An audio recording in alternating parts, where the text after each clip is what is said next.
When you're riding on two wheels, there's one rule you can't ignore. If they can't see you, they can't avoid you. That's why we have to do everything we can to be more visible while we're out on the road. In this video, I'm gonna unbox and review the Brake-Free Smart Brake Light. I've seen this light online a couple times and it looks pretty cool. But how well does it work? We're about to find out. Now let's hop into it.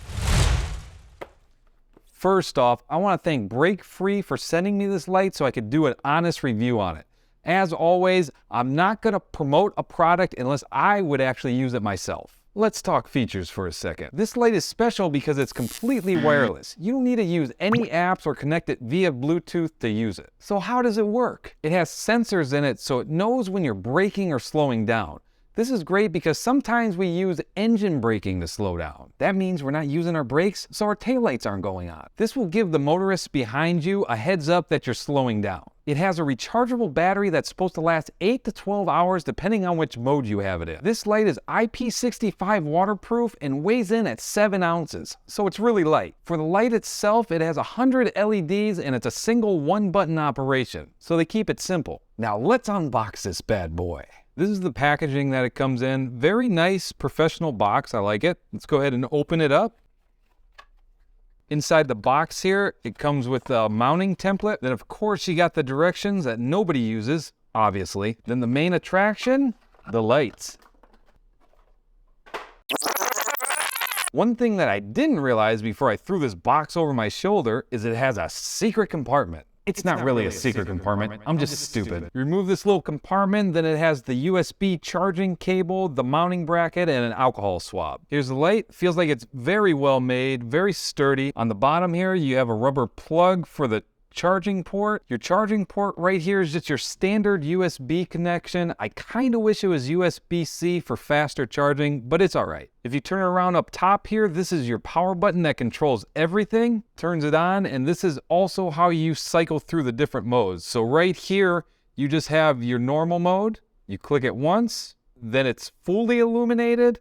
And then this next one's kind of cool. Then you have like the pulsation, which would be great for at night if you're in a rainstorm or something. This will grab the people's attention a little better. One thing I am noticing is this button is kind of hard to press. So I don't think it would be very easy to press this with gloves on. Now, in order to shut it off, you just hold in this top button and there it goes, it's off. Now the way that it works is while you're traveling forward and then you start slowing down, it'll illuminate. Let's see if I can get it to do it. Oh.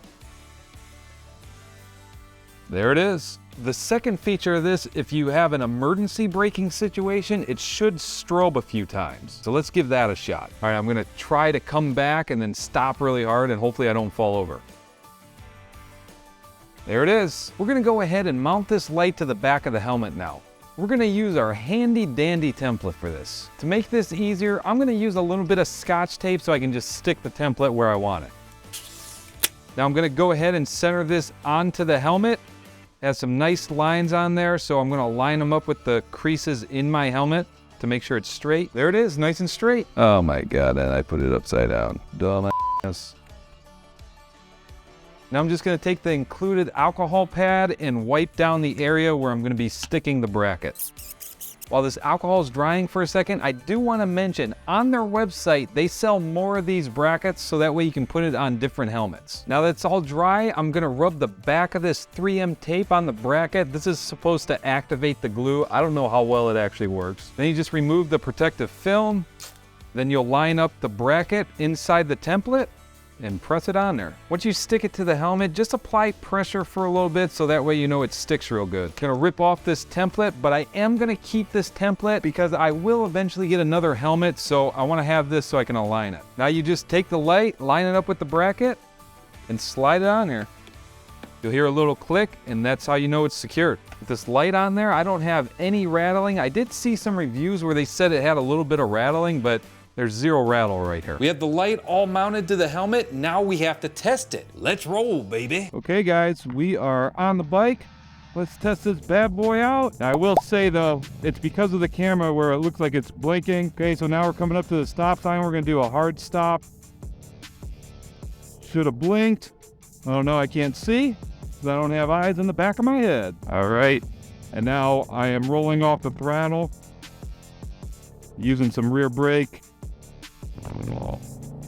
Rolling out the throttle, should illuminate. I'm doing this in about 29-degree weather, so it's not the warmest, so this is gonna be a pretty quick trip here. Downshifting, should illuminated. All right, now I'm slowing down with the brakes. Making a left. Rolling off. All right, here comes a hard stop here.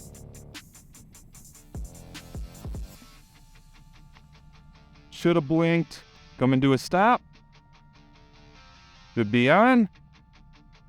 All right, now we're gonna do some head movements to see if this thing's gonna blink or not. They claim that it won't, so we'll move my head up and down, side to side and stuff. All right, now I'm rolling off the throttle. All right, guys, that was the ride test. Let's go ahead and head back inside where it's nice and warm. As you just saw, this light works exactly as advertised. So what do I think about it? Let's start off with one small complaint. This power button right here is kind of hard to press. Sometimes it takes a few tries to get it to work. It's not that big of a deal, and that's the only negative thing I could find about this light. Now on to what I like. First off, the battery life is amazing. On their website, it says it'll last about 8 to 12 hours. However, I used this light on my iron butt ride from Ohio to Daytona, and it lasted the entire trip. This trip was non-stop, and it took me about 17 hours. Impressive. It was mostly highway miles, so there wasn't a lot of stop and go, but this is still outstanding. The next thing I liked about this light is when it's mounted to your helmet, it's eye level for the motorists behind you. This will definitely grab people's attention, not to mention it's super bright even in broad daylight. Installation is super easy. You don't have to worry about any wires or apps. Just slap it on your helmet and go. Another pro, it doesn't add that much weight to your helmet. When I rode the 1,044 miles all the way to Daytona, I didn't even realize it was on the back of my helmet because it was so light. In my opinion, this is a fantastic product. Not only does it look cool, I had a lot of people complimenting me at Daytona, but it adds an extra layer of safety. To see some other great products that I reviewed, check out this playlist right here. As always, this is Jogo with Jogo Motorcycle Adventures, and until next time, ride on.